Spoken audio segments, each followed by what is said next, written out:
Pero pag binitawan ko, bumabalik yung electromagnet. So namamagnet niya yung line side at load side ng nakaganito.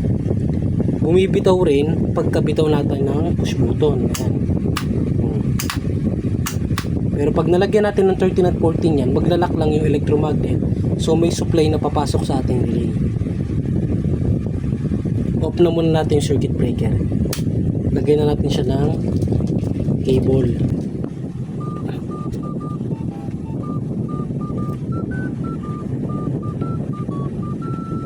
Yan. So hindi pa siya tapos, papasok ng 14 yan. Yan.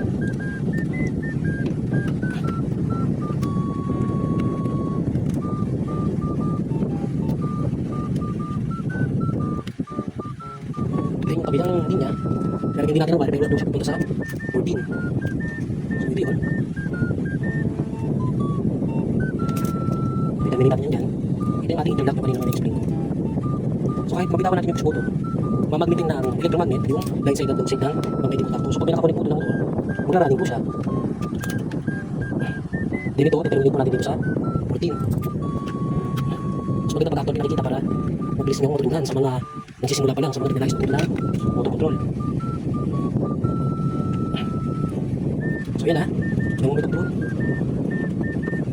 So natin yung circuit breaker. Yung kanina nangyari ito pagkapindot natin, bumitaw lang yung electromagnet niya. So na-energize saglit yung coil, pero pag bitaw natin sa push button, nawala agad. So meron na siyang electromagnet, ganito po mangyayari. Yan, nalapit ko.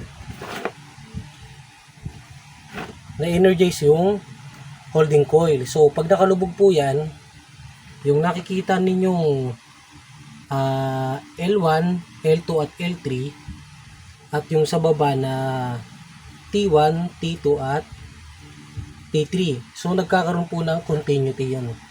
Nagkakaroon po yan ng connection papunta din sa ating relay kasi connected po yan. Ayan. So i-stop natin. Tingnan nyo yung reaction ng ating contactor. Ayan. So lagyan na po natin siya ng indicator light. Off muna natin yung MCB para safe. Then de-energize natin yung supply. Ayan.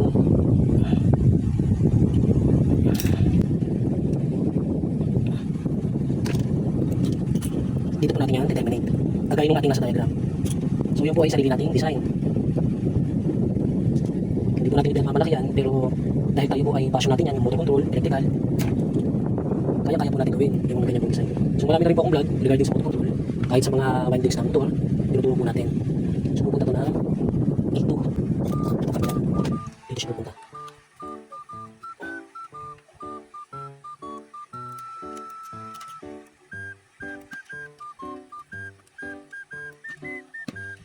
Makikita ninyo, iilaw yung pagka nag-running. Ayan, so okay na.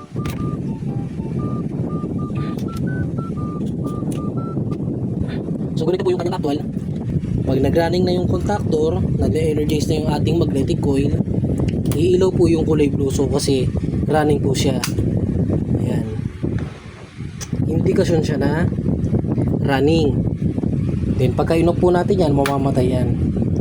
So from here, tuturo din natin yung phase ng line 1. Dito tayo kukuha sa 95. So ibabounding po natin papuntang 21. So ano po ba yung 21? Yan po ay pyesa ng contactor. So yan po ay contacts niya.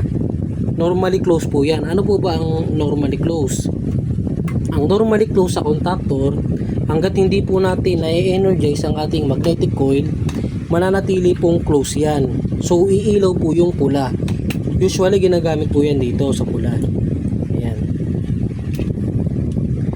Standby supply. So doon malalaman kung patay siya, hindi gumagana. Gets po. Kaya merong NC yung magnetic contactor. So auxiliary light po to.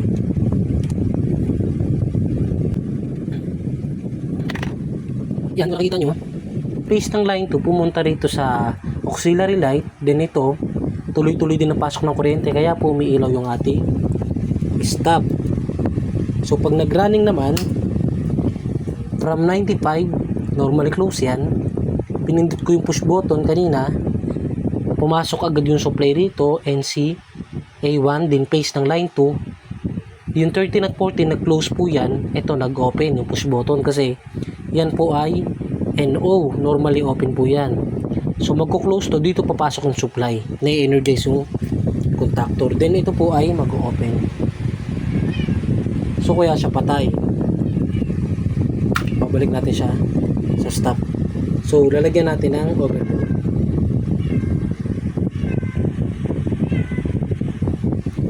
Wiringan natin ng overload. So patayin mo natin, i-energize natin yung supply para sa inyo. Ito yung pag-jumper ng 2 wire lang yan. Ganyan lang siya. Jo-jumper lang natin yan dito.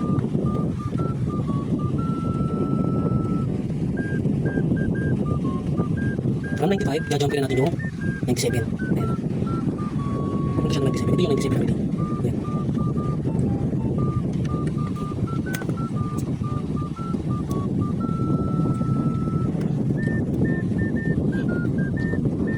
So hindi na natin ginamit ito sa wall kasi wala naman po tayong full box na paglalagyan, wala na tayong ulso. Kaya yung ating mga auxiliary at yung ating mga application ng window, nandiyan lang sa baba. Bakit tatanong pa bakit? Bakit hindi na tayo wiring? Kulang po tayo sa gamit. Kung ano lang yung meron tayo, yun lang yung ginagamit natin para makatulong tayo sa mga gustong matuto ng motor control. Nalagay po rin sa electrical. Pag hindi mo mahilig sa electrical, eh hindi para sa ito video. Kung nakikita nyo yung 98, ginamper ko from 95, ito na yung pupunta ng overload.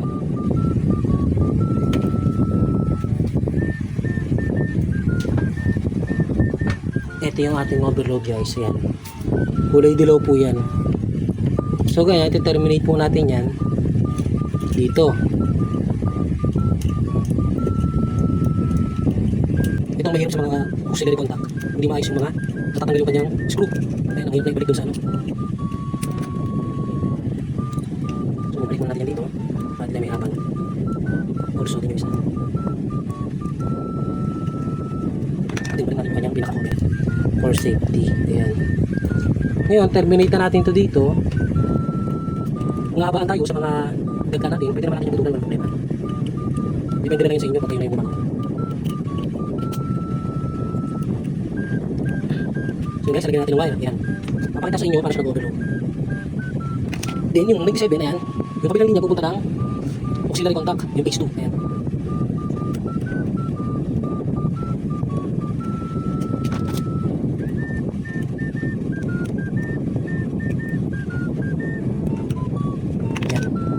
Tayo guys, mababaw dito sa linya ng stop. So dito, ayan, dito siya.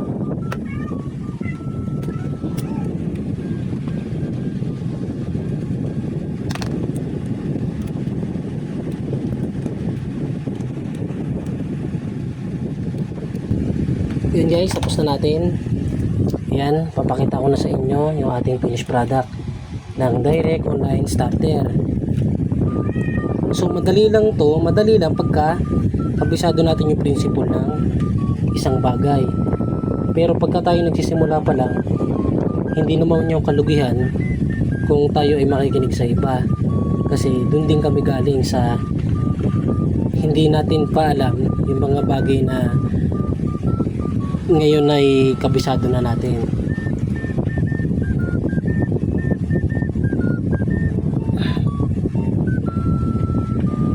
So papakita ko sa inyo pag siya overload, ganito yan. So ano po ba ang dahilan ba't nag-overload? Nag-overload po pag may sira yung motor. Pag hindi siya umikot, tumataas po yung amperahe. Itong ating relay, may nakasettings po dyan na current or ampere. Nakasettings po dyan kung ano yung pag trip off ng ating contactor or pag de-energize. Halimbawa ay 15 ampere, pag hindi po tumakbo ang motor dahil nagkaroon ng problema, huminto, operational siya, pag na-reach niya yung 15 ampere na nakasetting sa relay, hihinto po yung contactor, so iilaw ito.